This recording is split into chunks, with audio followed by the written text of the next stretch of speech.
I'm getting some new readings. Looks like 2 of the northern sites are lighting up. I think that may have been me.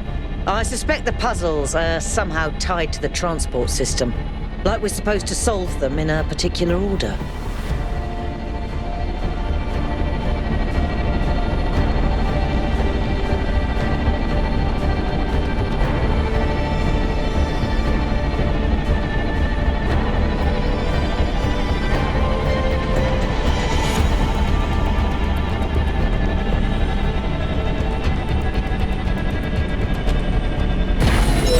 Everyone.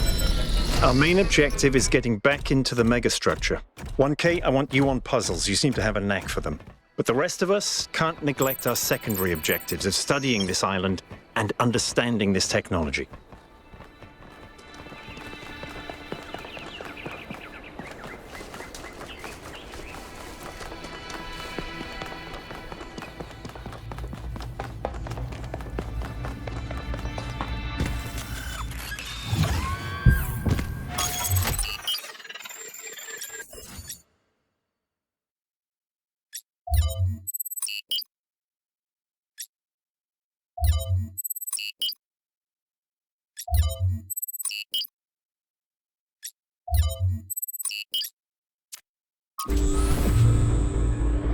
You should be headed towards an island off the northern coast.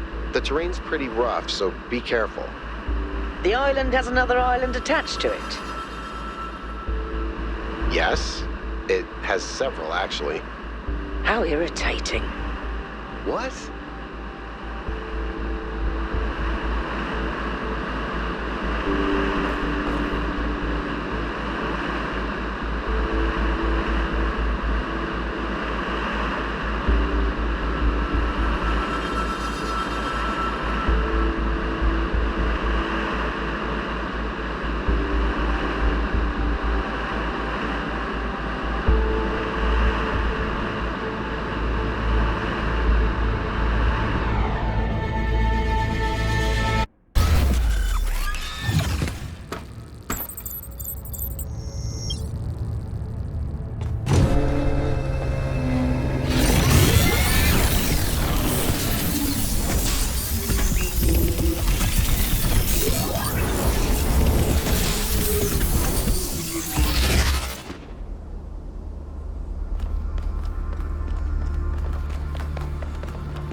How can I help you?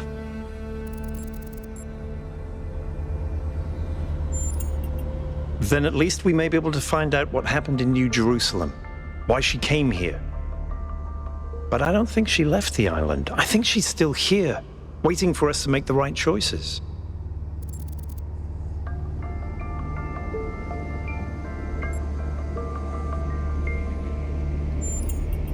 It's hard to articulate. There just seems to be so much intent here. There has to be a reason for all this. And Athena is the only reason that makes sense.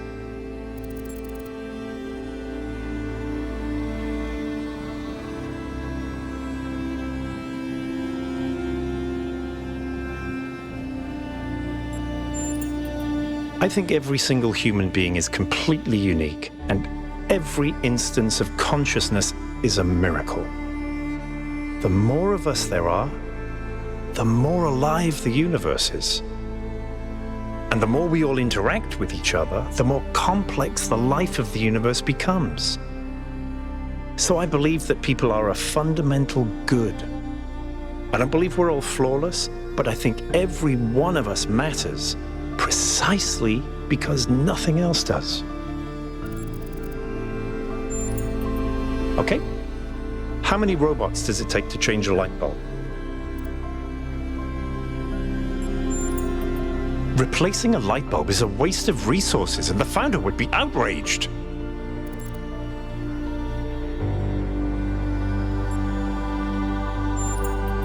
Herman didn't seem to think so. Could be, yes, of course. All technology has the potential to be misused, from fire and the wheel to whatever makes these particle clouds. But that doesn't mean it has to be. In the principle of it, no. It's not just that I believe humanity is fundamentally good, although I do. It's that I think sentience is the foundation of everything else. What's the point of stars and galaxies, of hills and forests, without someone to perceive them? But my faith that we can actually grow up, that we can break out of these loops and take control of our destiny, that's something I struggle with every single day. Herman? Honestly, I think he makes people feel safe. The world beyond our walls is frightening. Human history is full of failures and disasters. It's easy to look at that and recoil. Herman offers a vision of the future that feels contained, manageable.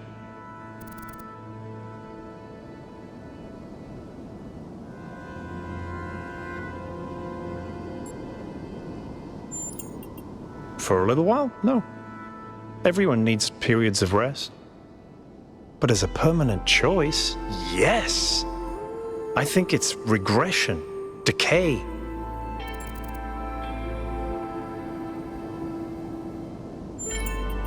Because they refused to grow up. They refused to take control of their lives.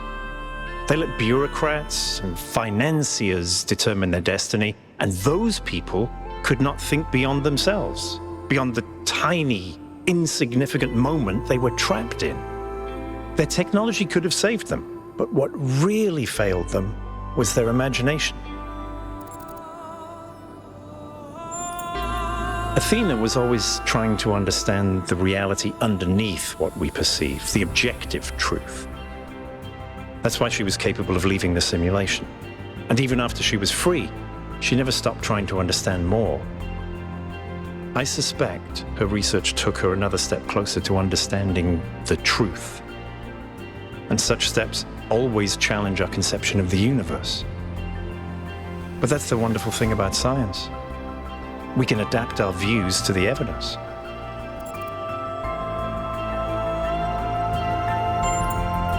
In the sense of an interventionist deity? No. I wouldn't rule out the possibility, but it's not something I personally believe.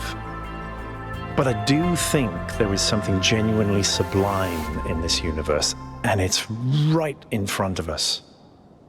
Consciousness. The fact that this sense of self is even possible, that an arrangement of matter can produce a self-aware mind? Think about it.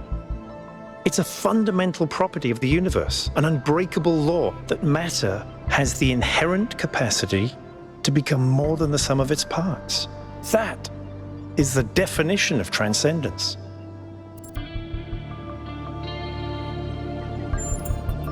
She did, yes. Some people in New Jerusalem choose to live in family units, although usually that involves marriage or equivalent ceremonies, not having children. You could say that Athena was a kind of mother to us, and Cornelius a kind of father, but it's not quite the same.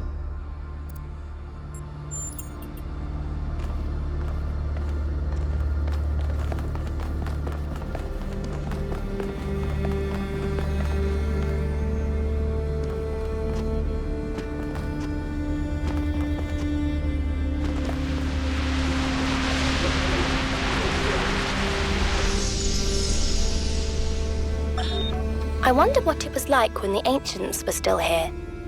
Their world seems so lively.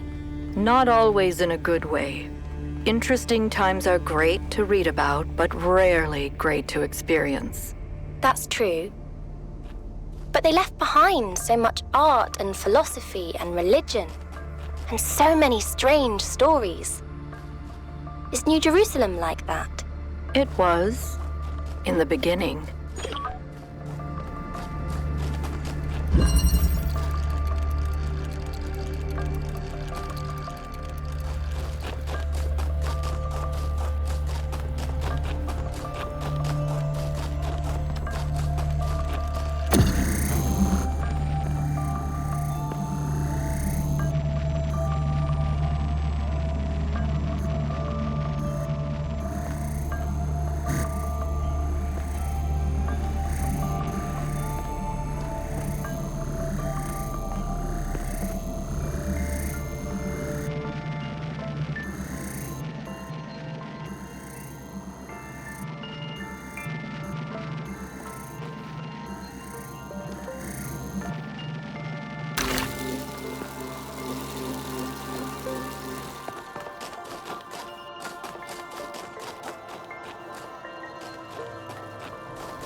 Miranda is the founder's daughter. It's still kind of blowing my mind. She came all the way out here, left everything she had behind, and created a new life. Why do you think she did that?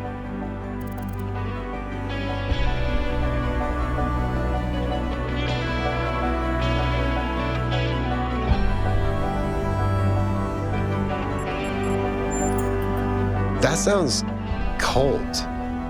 I hope it's not true. Miranda seems like such a lovely person. It would be terrible if she was created just to be a servant.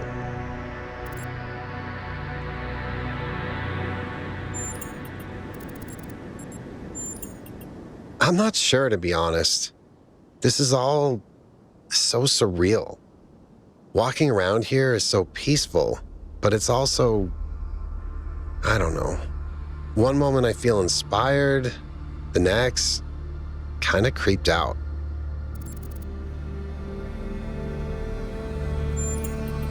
Our ancestors relied heavily on fossil fuels for energy generation, which released a lot of carbon dioxide. This caused the atmosphere to trap more heat, which changed the planet's overall climate. The effect continued even after they were gone, and these low-lying areas were flooded. I've seen a lot of places like that. No, I never did. I would have loved to. Nope. You know, people throw around the word awesome a lot. I probably do it too, but I think what we saw in there is the proper meaning of the word.